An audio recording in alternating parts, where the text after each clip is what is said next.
കൂടുതൽ എന്നെ വെയിറ്റ്. ഇനിയിപ്പോൾ ഇവിടുന്ന് തീർന്ന് പടം മാറുന്ന ഒരു 6 ദിവസം വന്ന് കാണാൻ പറഞ്ഞാൽ 6 ദിവസം കാണും. കാരണം ഇത്രയും സുഖകരമായി കണ്ടിരിക്കാവുന്നൊരു സിനിമ, ഒരു കോമഡി ഇല്ല ഇല്ലേ, വളരെ സീരിയസ് ആയൊരു സിനിമ. എന്ത് രസമായിട്ട് മലയാളിക്ക് അഭിമാനിക്കാവുന്ന ഒരു സിനിമയല്ലേ. അതിൽ ആ പടത്തിൻ്റെ അവസാനമൊക്കെ ക്യാപ്റ്റൻ രാജു ചെയ്തിരിക്കുന്ന രാജുചാൻ പാവം, ആ മനുഷ്യൻ കാണിച്ചിരിക്കുന്ന പെർഫോമൻസ്, അതുപോലെ ഡബ്ബിങ് എങ്ങനെ വേണമെന്ന് മമ്മൂക്ക കാണിച്ചിരിക്കുന്നത്. മലയാളത്തിൽ ഇപ്പോൾ ഈ കോടികൾ വാങ്ങിക്കുന്ന ഏതെങ്കിലും ഒരുത്തൻ ഈ വേഷം ചെയ്യാൻ പറ്റുമോ? ഒരുത്തനും ഇല്ല മലയാള സിനിമയിൽ. അതൊരു മമ്മൂട്ടിക്ക് മാത്രമേ ചെയ്യാൻ കഴിയുള്ളൂ എന്ന് വീണ്ടും വീണ്ടും ഈ പടം കാണുമ്പോൾ തെളിയിക്കുകയാണ്. തീർച്ചയായിട്ടും. പിന്നെ അതുപോലെ തന്നെ പടം തുടങ്ങുമ്പോൾ കാണിക്കുന്ന നമ്മളെ മൺമറഞ്ഞു പോയ കുറേ ലെജൻഡുകൾ നിങ്ങൾ ആലോചിച്ച് നോക്കി. പി വി ഗംഗാധരൻ എന്ന് പറഞ്ഞ നിർമ്മാതാവ് 1 കോടി രൂപയ്ക്ക് എടുത്ത പടമാണ്. ആലോചിച്ച് നോക്കി.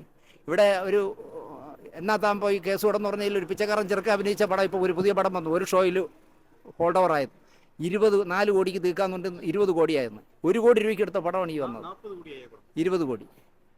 അപ്പോൾ അവൻ്റെ 20 കോടി പ്രൊഡ്യൂസർ ഇപ്പോൾ എന്തോ തൊഴുത്തി കിടക്കണം, ആലോചിച്ച് നോക്കൂ. എന്നിട്ട് അത് ഒരാൾ അല്ല, മറ്റേ ആൾ കിടപ്പുണ്ടെന്ന് അയാൾ പറയുന്നല്ലോ. ഞാനില്ല, എനിക്ക് പ്രശ്നമില്ല, എൻ്റെ പൈസ ഇഷ്ടംപോലെ എൻ്റെ ഉണ്ടെന്നാണ് അയാൾ പറയണത്. അതൊരു 4 പടം കഴിയുമ്പോൾ അവൻ്റെ ആ കണ്ണടിയൊക്കെ ഊരി അവൻ ശരിയായിക്കൊള്ളും. ഇതുപോലെ 4 പടം എടുത്താൽ മതി.